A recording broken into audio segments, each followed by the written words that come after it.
नमस्कार दोस्तों, आज के इस वीडियो में यूपीएस के बारे में समझेंगे। Unified pension scheme. यूपीएस को आपको समझने के लिए यूपीएस से पहले लाया गया था एनपीएस, उससे भी पहले लाया गया था ओपीएस, ओल्ड पेंशन स्कीम, जिसका हिंदी होता है पुरानी पेंशन योजना। आपको यूपीएस कंप्लीट समझने के लिए एनपीएस और ओपीएस को समझना आवश्यक है। इसके बाद आपको ये कंप्लीट समझ में आ जाएगा। इसको समझिए, पुरानी पेंशन योजना, old pension scheme. Old pension scheme जो था 2004 से पहले जो सरकारी कर्मचारी रिटायर किए थे उसके पेंशन में ये नियम लागू होता है कि 2004 से पहले रिटायर, उसके बाद उसका जो पेंशन का स्कीम था वो ये था कि अंतिम माह का आधा, जिस वर्ष वो रिटायर होंगे उसका जो अंतिम माह होगा, मान लेते हैं वो अगर 10 साल ड्यूटी किए तो 10 साल में 10वां साल वो रिटायर होंगे, तो 10वां साल का जो अंतिम माह होगा, उस अंतिम माह का आधा वेतन, उस अंतिम माह का आधा और डीए, इस डीए का मतलब होता है महंगाई भत्ता, डीए का मतलब महंगाई भत्ता, उस अंतिम माह का आधा वेतन और ये डीए दोनों को जोड़ करके जो होता था वो पेंशन दिया जाता था। और ये जो पेंशन दिया जाता था ये सरकारी खजाने से दिया जाता था, सरकारी खजाने से दिया जाता था। मान लेते हैं कोई व्यक्ति है यहाँ पर, और ये व्यक्ति यहाँ से लेकर यहाँ तक इतने कार्यकाल तक ये सरकारी कर्मचारी के रूप में काम किए, उसके बाद ये रिटायर हो गए। रिटायर होने के बाद यहाँ से यहाँ तक इसका जीवन काल हो गया। फिर ये पेंशन लेना शुरू करते हैं। जब ये पेंशन लेना शुरू करते हैं तो फिर उस समय तो ये कोई योगदान दे नहीं रहा है, तो उसके लिए उस समय जो देश का नागरिक है ये सभी लोग टैक्स भरेंगे, उन्हीं टैक्स के पैसे से इसको पेंशन दिया जाएगा। तो उससे क्या होता था कि देश में आर्थिक असर पड़ता था, आर्थिक प्रभाव पड़ता था। इसके लिए इस चीज़ को हटा करके सरकार लाई राष्ट्रीय पेंशन योजना, एनपीएस, नेशनल पेंशन स्कीम। इसमें क्या होता था कि सरकारी कर्मचारी जो होते थे उसका जो वेतन होता था, उसकी जो सैलरी होती थी, उसकी सैलरी का 10% और सरकार खुद देती थी 14%। दोनों को जमा किया जाता था। जमा करने के बाद इधर से 10%, इधर से 14%, दोनों को अगर ऐड करेंगे तो हो जाएगा 24%। 24% जमा करने के बाद ये पीएफ बन जाता था, पेंशन फंड। और ये 24% जब जमा हो जाता था तो सरकार इसको निवेश कर देती थी।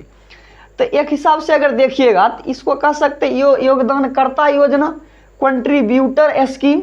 तो निवेश करने के बाद, अब ये निवेश करने के बाद अगर ये 24% में मान लेते हैं जितना रुपया आया, मान लेते हैं 24% में अगर 10 लाख रुपया आया, तो अगर 10 लाख रुपया आया तो 10 लाख का जब कर्मचारी रिटायर होंगे तो 10 लाख का जो 60% होगा वो कर्मचारी को दे दिया जाएगा। और उसके बाद ये जो 40% बचेगा, 40%, इसको फिर सरकार निवेश कर देती थी। और निवेश करने के बाद अगर सरकार मार्केट में इसको इन्वेस्ट करती है तो कुछ ना कुछ उससे तो रिटर्न आएगा। जो रिटर्न आएगा वो मासिक पेंशन के लिए इस कर्मचारी को दिया जाता था। तो फिर इसमें दिक्कत ये आती थी कि निवेश करने के बाद शेयर मार्केट में पैसा कभी बढ़ सकता था, कभी घट सकता था। तो जब बढ़ता था तो मासिक पेंशन अधिक आता था, जब घटता था तो पेंशन घट जाता था। तो इसके लिए फिर इसको डर बना रहा था कि भाई पेंशन कितना आएगा, नहीं आएगा। तो फिर इसको भी, एनपीएस को भी हटा करके अब सरकार लाई है यूपीएस, जो लागू होगा 1 अप्रैल 2025 से। इसका क्या नियम है ये समझिए। इसमें क्या है कि जो कर्मचारी होंगे उनका 10% रखा जाएगा पीएफ में। पीएफ क्या होता है भी समझा है, पेंशन फंड। जो इसमें क्या होता है कि वो जो कर्मचारी होता है उसी के मासिक कुछ अंश कट करके रखा जाता है, और उनके बाद जब वो सक्षम नहीं होते तो इससे लिया जाता पैसा। तो सैलरी का 10% इसमें रखा जाएगा, और ये जो कर्मचारी हैं, कर्मचारी का 10% रखा जाएगा। और उसके बाद इसमें गवर्नमेंट, सरकार खुद 18.5% देगी। तो कुल मिलाकर के ये हो जाएगा 28.5%।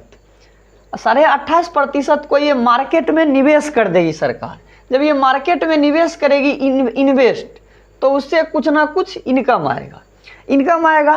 तो ये रूल ये कहता है कि अब ये जो है ना एश्योर्ड पेंशन है। एश्योर्ड पेंशन मतलब सुनिश्चित पेंशन है कि भाई यहाँ पर क्या होता था कि बढ़ता था तो पेंशन बढ़ता था, घटता था तो पेंशन घटता था, लेकिन यहाँ पर एक सुनिश्चित किया जा रहा है कि इतना पेंशन सब दिन मिलेगा। तो सुनिश्चित कैसे किया जा रहा है कि अगर मान लेते कर्मचारी 25 वर्ष तक नौकरी किया, 25 वर्ष तक नौकरी किया, तो लास्ट वर्ष जो होगा 12 मंथ, लास्ट जो 12 मंथ होगा उसका जो बेसिक सैलरी होगा, जैसे लास्ट कोई साल है उसका एक साल निकाल लीजिए, क्योंकि एक साल में 12 महीने होते हैं। उस 12 महीने में जो बेसिक सैलरी होंगे, जो मूल वेतन होंगे, उस मूल वेतन का हाफ उसका आधा निकाल लेगा।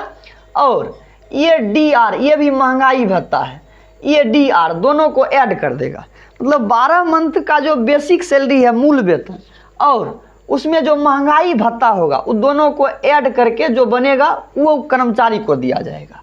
मान लेते हैं कुछ दिन ड्यूटी की, अगर एक कर्मचारी की मृत्यु हो जाती है, तो मृत्यु के बाद क्या होगा, तो उसके बाद इसमें है फैमिली पेंशन जो उनके करीबी परिवार होंगे उनको बेसिक सैलरी का 60% और महंगाई भत्ता मिलेगा। यहाँ पर बेसिक सैलरी का 60% और महंगाई भत्ता।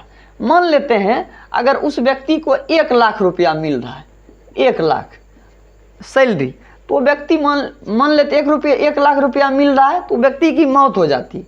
तो मौत होने के बाद उनके जो करीबी फैमिली मेंबर होंगे उनको इसका 60,000 रुपया मिलेगा, 60,000 प्लस महंगाई भत्ता। ये हुआ मृत्यु के बाद। अगर मान लेते हैं उस व्यक्ति का मन हुआ कि हम 25 साल ड्यूटी नहीं करेंगे, 10 साल करके हम रिजाइन देते हैं, 10 साल करके हम छोड़ देते हैं, तो 10 वर्ष करने के बाद उसका एक मिनिमम सैलरी फिक्स कर दिया जाएगा, मिनिमम पेंशन 10,000 रुपया।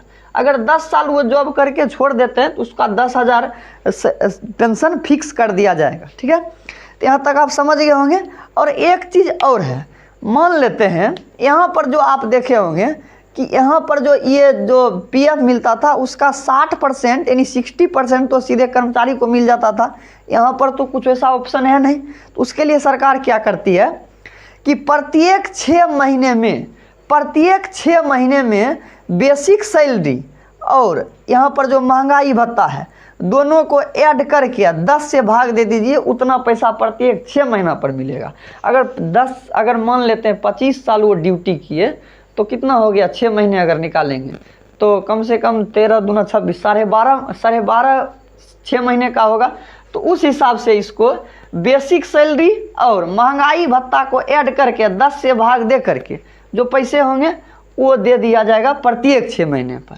और इतना कुछ करने के बाद इसके बाद यहाँ पर उपहार के तौर पर भी कुछ मिलेगा।